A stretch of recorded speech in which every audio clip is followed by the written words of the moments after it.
बिस्मिल्लाहिर्रहमानिर्रहीम। अस्सलाम वालेकुम। मोहम्मद जावेद गफारी आपकी खिदमत में हाजिर। और आज मोहतरम सीनियर जर्नलिस्ट सलीम साफ़ी साहब की एक बात का रिस्पॉन्ड करना चाहूँगा और ज़रूरी समझता हूँ मैं वो रिस्पॉन्ड करना।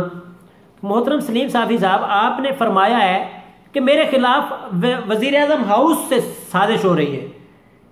मतलब जो मैंने सबूत दिए वो मेरे से पहले आपने सबूत दिए, मैंने बाद में चेक किया। आई एम सॉरी, वही सबूत, वही चेक और वही रसीद जो आपने दी मेरे तक पहुंची वो 4:45 पे। आप उसे 3 बजे पोस्ट कर चुके थे ट्विटर के ऊपर। आप इतने ज़रूरी नहीं है मेरे लिए कि मैं आपका ट्विटर चेक करूं और अपडेट रहूं, लेकिन ये चीज़ मेरे तक पहुंची लेट और मैंने उसमें जिक्र कर दिया कि मुझे वज़ीर आज़म हाउस के ज़राए ने ये चीज़ निकाल के दी है। और वज़ीर आज़म हाउस के ज़राए का मतलब ये भी तो हो सकता है कि पुराना उनका ताल्लुक हो, वो वहाँ पे काम करता हो बंदा और उसके मैंने जिम्मे लगाया हो कि यार ये थोड़ा सा मेरा ज़रूरी काम कर देना, और आपने इसको उस पर ले गए उस साइड पे कि वज़ीर आज़म हाउस इसी काम पे लगा हुआ है। सलीम साफ़ी साहब, यार आप बहुत सीनियर हैं, मैं यकीन करूँ मैं परेशान हो जाऊँ कि आपके बारे में मैं ये बात कर रहा हूँ। रात को आके प्रोग्राम में बैठे थे नसरुल्लाह मलिक साहब के साथ और आपने वहां पे कहा कि जनाब मैंने तो वजीर आजम हाउस की उस ब्रीफिंग का जिक्र किया है। इमरान खान साहब, आप इतने अहमियत नहीं होगी ना आपकी उनके लिए, उनकी नजर में कि आपके वो जवाब देते, आपकी इस खबर की तरदीद करते या तस्दीक करते। आपने कहा वजीर आजम साहब ने तो तरदीद की है ना तस्दीक की है, ओ नहीं दो, तो इसका मतलब आपकी इतनी कम कदर है उनकी नजर में कि उन्होंने आपको जवाब देना भी पसंद नहीं किया। तो इसको आपने काफी नहीं समझा, आपने इजहार भी कर दिया।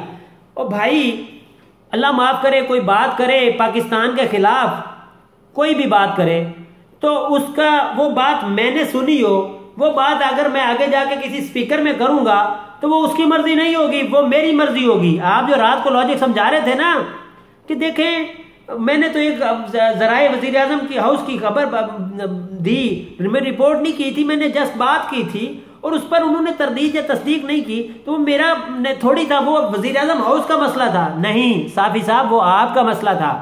आपको जितनी समझ आई आपने उतनी आगे फैलाई और जितनी आपकी समझ है वो उस ट्वीट के साथ जो दिया हुआ कंटेंट है ना उससे समझ आ जाती है कि आपको कितनी समझ है। अल्लाह की मेहरबानी से आप माशाल्लाह सीनियर जर्नलिस्ट हैं और आपने जो वो कॉलम लिखा है ना उसमें भी आपकी समझ दानिश सारी भरपूर है।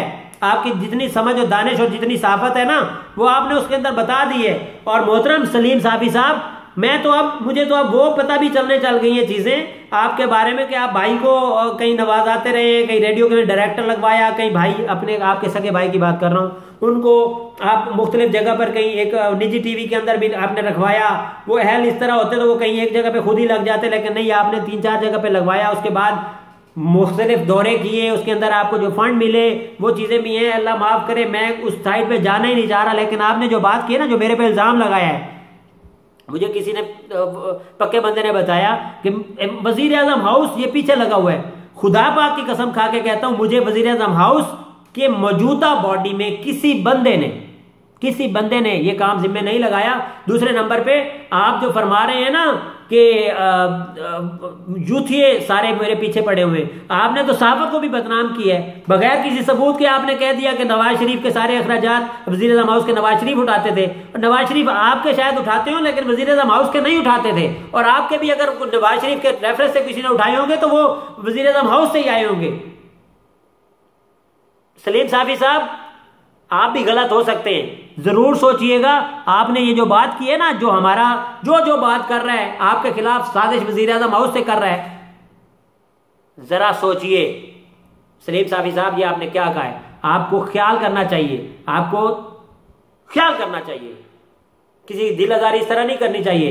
हमें वजीर आजम हाउस फीड करता है, हम तब बोलते हैं, हम कहीं की फीड नहीं भोंकते। मैं उसको भोंकने वाला समझता हूं जिसको फीड किया जाता है और वो आगे से बोलता है।